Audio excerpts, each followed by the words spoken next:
Now work, we have expansion work. That's what we just did.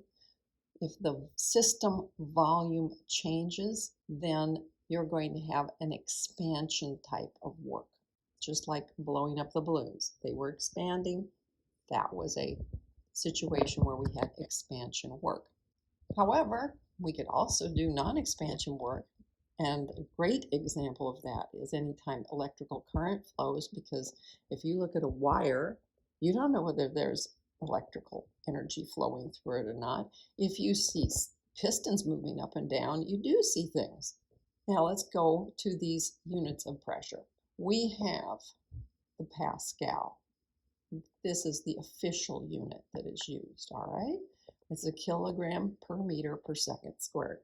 Work, well, if that's pressure, we already established that work could be pressure volume, right? So if you multiply this by a cubic meter, you're going to end up canceling out one of these, and you'll end up with a joule in the official lexicon of the scientific community. A Pascal times a cubic meter is going to give you a joule. Work, here's the one that we used in our previous example. Joules can be converted with liters and atmospheres with this particular equivalence statement. What else do I want to tell you on this page? There's several others, because some of them are more convenient. We've already said that as far as pressure goes, we can say that 1 atmosphere is equal to 1.01325 times 10 to the 5th pascals. We can also say that an atmosphere is 101.325 kilopascals, right? Because this is a little big. We can say that it is 1.013 bar. This often gets reported in meteorological weather reports, okay? Or if we're talking about things that are going to be at reduced pressures, we might use the millibar. And lastly, but certainly not the least, because we use it quite a lot, is the torr. So an atmosphere is 760 torr. The Pascal is defined to be 1 kilogram per meter and second squared. And you'll notice how I put a dot here. I don't want you to think it's a millisecond. It's a meter, okay? Which is also defined to be 1 Newton per meter squared, which is force over area, because pressure, right, is force over an area. And of course, force is mass times acceleration. So that would give you the kilograms meters per second squared. So we're back to this.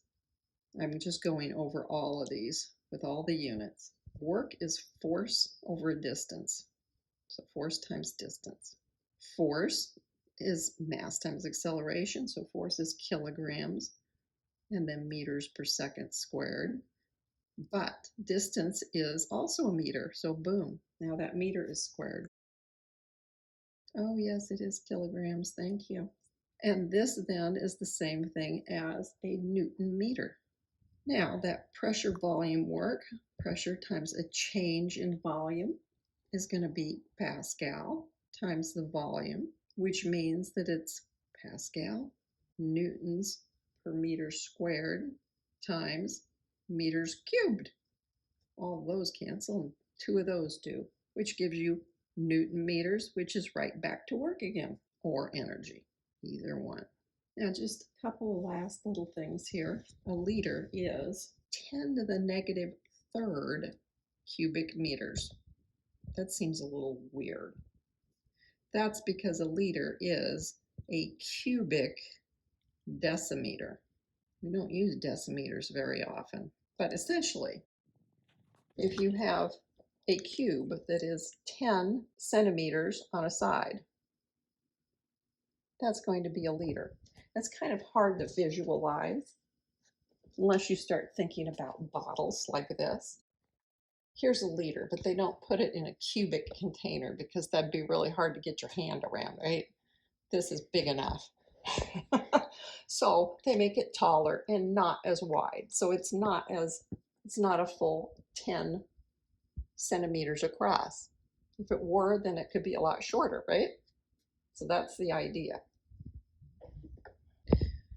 I realize that I am sort of expanding on the same thing over and over again, but sometimes it's needed in order to understand what's going on.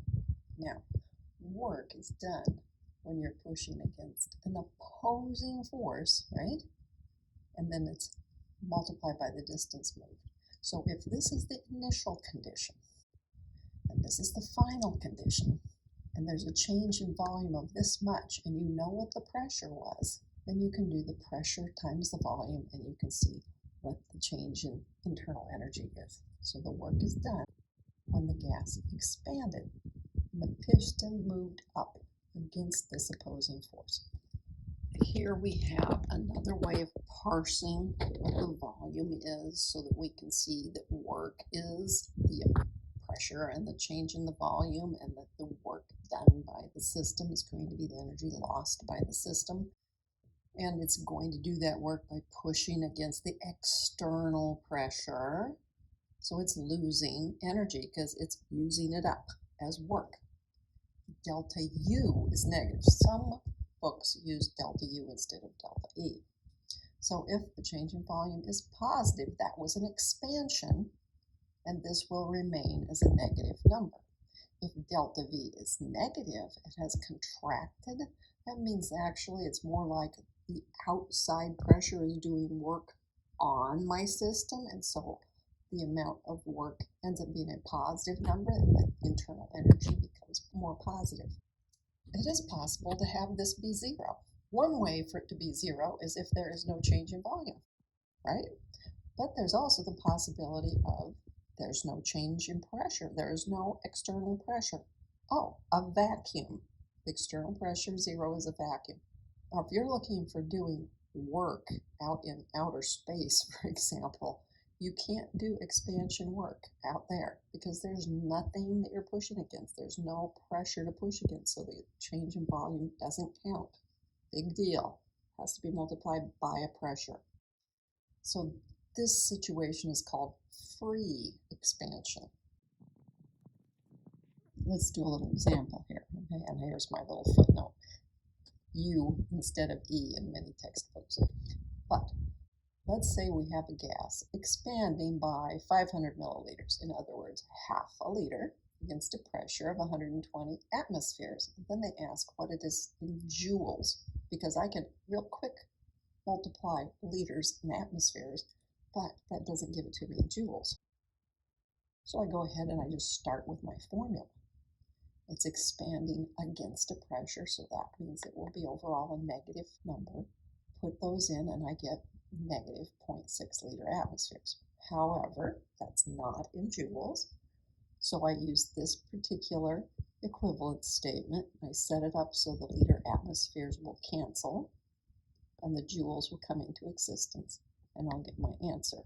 And I know that the amount of work that I did was 60.8 joules, and that my internal energy is now less by 60.8 joules. Now, there are times when the external pressure isn't always the same. It's not held steady. If V is changing in either direction, and we want to make it a quote-unquote reversible expansion, we have to do it in infinitesimal changes. Oh boy, okay.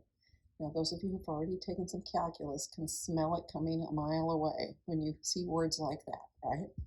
If the expansion is done that way, so's the pressure. The pressure is going to be changing that way too. And okay, it says we may encounter them many times as we study thermodynamics. And like I said, this is something that would in general involve calculus. But very often we can just use a formula that somebody derived from calculus, and we won't have to do the setup ourselves or work the calculus problem ourselves. Two examples for the same situation, okay? Here's a piston. It's got 0.1 moles of argon in it. The volume was 1 liter, and here's the temperature. Now the two possible expansions, all right? In the first case, It's expanding an additional 1 liter against a constant pressure. Okay, that sounds like something that's pretty easy to understand. And then the other one is that it expands reversibly and isothermally to the same final volume. And the question is, which of those will do more work? Oh dear, how am I going to figure that out? The first is what we have already been learning about, that it's just this formula. The amount of work is going to be negative, the pressure, it's a constant pressure, and how much volume changed. Okay, we can do that one. That's very simple. I mean, wow, it's 1 times 1. Hard stuff. On the other one, though, here's the formula for it. Oh, this is kind of interesting because, here we have a P and a V, and here's an nRT in the formula. Very interesting. But the amount of work done, still negative because it's losing internal energy in order to do this work, right? And it's nRT, just like in the gases formula. And then it's a natural logarithm of the final volume divided by the initial volume. That is a really interesting thing to see. But it does definitely smell like calculus. So here's our thing restated again, and we're just going to go through what happened. In the first one, we do this, the 1 atmosphere times the 1 liter, and then we have to do the conversion between joules and liter atmospheres, and we get this for an answer. Great. The second one, a little more complicated, right? So we have to go back and say, there's the number of moles that I said I had. I have to make sure that I use the value of R that has joules in it. I have to change the temperature to Kelvin. And then I'm taking the logarithm, natural logarithm, of the 2, which was the final volume, compared to the 1, which was the initial volume. And when I do that, I get this. Ooh, that's very interesting. It tells us that that reversible process does more work than the constant process. And here's a little picture to try to make sense out of it. You can see we have just nice, rectangular area to calculate for the first one. And for the second one, here's this exponential curve downward, and I need to know all the area underneath it in order to figure it out. Interesting. So the amount of work done does depend on circumstances around doing the work. It's not as simple as just always one thing. This is part of the reason why engineers spend a lot of time trying to do things in more efficient fashions, because it is possible to find a more efficient route and get more energy out of a system. Summary of work. 2 ways that we are going to calculate it.